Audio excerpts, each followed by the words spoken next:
Do you want an amazing marriage? Are you ready to take your marriage to the next level? Then stick around for your Marriage Matters podcast with marriage coach Lynn. Let's put some fun and sizzle into your relationship. Do you want to know how to create happily ever after? Today, I'm going to be talking about a book that is a helpful guide, and it's called Blueprint for a Lasting Marriage by Lesli Doares. This book has practical pointers from a successful therapist, and it's valuable for engaged couples and those married within the first year. This book would make a great engagement or wedding gift. Married couples will also benefit from this book.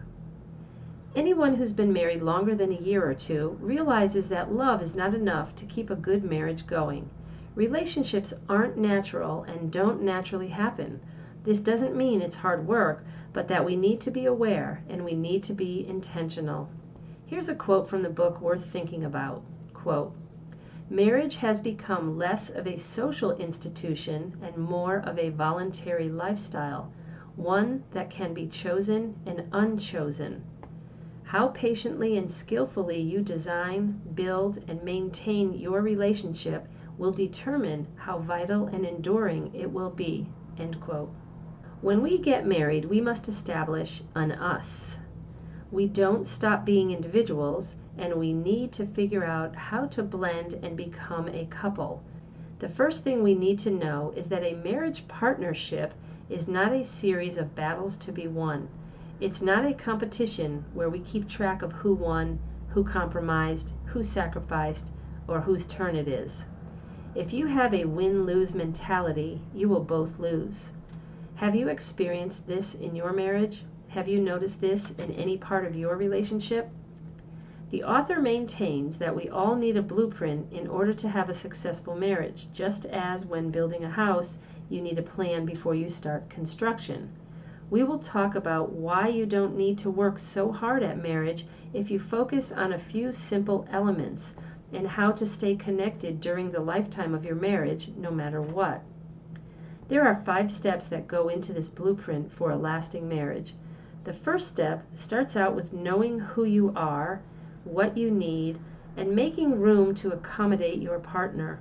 It's important to know your boundaries and what you will not negotiate. For example, it's reasonable to expect trust and respect from your partner.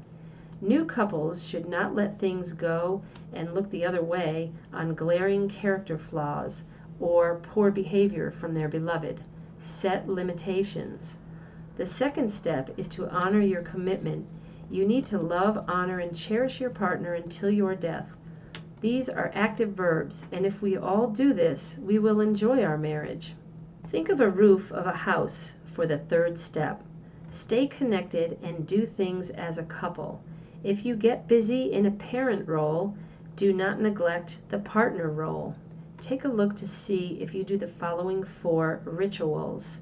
Number 1, how do you greet each other when you wake up? Number 2, how do you separate when you go away for the day? Number 3, how do you come back together? Number 4, what do you do right before you go to bed? If you connect at those 4 points of the day, you will establish a healthy blueprint for marriage. Step 4 is to collaborate, don't compete. We talk about that all the time on this podcast, so I won't elaborate on that. Just collaborate. Step 5, willingly meet your partner's emotional needs. This will be different for everyone, so you have to be in tune with your partner, not assume or treat him in ways that would fulfill your emotional needs. When you stop meeting your partner's needs, the connection between the two of you breaks down and your relationship is vulnerable. I want to address something maybe I haven't in the past. Even though we may know our partner's needs, we might not be able to know how to meet those needs. This is where communication comes in to play. Try to verbalize how your partner can help and what they can do. Show your partner what he or she can do. Think back to the times you were happy and when your needs were being met, and do more of that. Meeting your spouse's needs shouldn't be optional. It is a requirement if you want to build a thriving marriage. The most important point in this book is that we need to be proactive in our relationship and act with intention. If we intentionally meet our spouse's needs, focus on our commitment, and maintain a good, solid relationship, we find that things will come natural to us and that we don't have to work so hard at marriage. We won't slip into a crisis mode and then have to pick up the pieces of a mess. Most couples wait an average of 6 years until after things have deteriorated before they enter a counselor's office. I like working with couples who seek a tune-up or oil change. We don't need to wait until our marriages wither and fail before seeking assistance. It's not as though couples wake up one day and decide they're miserable together and their marriage is over. It happens gradually and without intent. But happiness in marriage is a choice. Thoughts become actions. You make decisions based on the information you choose to pay attention to. Emotions play their part by helping you understand your perspective on what you are experiencing. What you think, feel, and do all come into alignment. You truly do create your own reality. Remember, we make choices every day. Are we drawing closer to our spouse, or are we neglecting and drifting further away from each other? Your marriage is a reflection of your thoughts and actions. Marriage is a conscious creation and is something you do with intention. Love doesn't carry us through.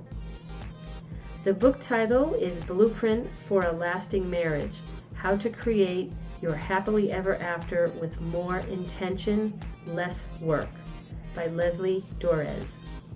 Each chapter contains discussion questions at the end, and this is a great book to give as a gift to engaged couples or newly married couples. Have a great week and make your marriage great.